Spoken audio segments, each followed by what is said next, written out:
নতুন অধ্যায়ে বাংলাদেশের সঙ্গে ঘনিষ্ঠভাবে কাজ করতে চায় যুক্তরাজ্য। সকালে পররাষ্ট্রমন্ত্রী এবং প্রতিমন্ত্রীর সঙ্গে সৌজন্য সাক্ষাতের পর ব্রিটিশ হাইকমিশনার সারা কুক গণমাধ্যমকে কথা জানিয়েছেন। সারা কুক আরও বলেছেন, আলোচনায় দুদেশের সম্পর্কের গভীরতা এবং শক্তি নিয়ে কথা হয়েছে। এছাড়া আলোচনায় দুদেশের অর্থনৈতিক প্রবৃদ্ধি, অভিবাসন, নিরাপত্তা, জলবায়ু পরিবর্তন এবং রোহিঙ্গা ইস্যুগুলোও গুরুত্ব পেয়েছে। সহযোগিতার ক্ষেত্রগুলো জোরদার করার পাশাপাশি যুক্তরাজ্যের সঙ্গে বাংলাদেশের যে দীর্ঘদিনের অংশীদারিত্ব রয়েছে সে কাজগুলো চালিয়ে যেতে আগ্রহের কথা প্রকাশ করা হয়েছে।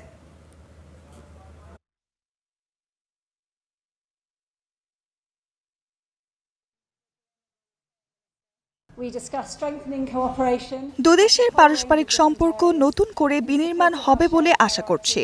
অর্থনৈতিক প্রবৃদ্ধি, অভিবাসন, নিরাপত্তা, জলবায়ু পরিবর্তন এবং রোহিঙ্গা সংকট নিয়ে বাংলাদেশের সাথে যুক্তরাজ্যের পারস্পরিক সহযোগিতা আগামী দিনে অব্যাহত থাকবে।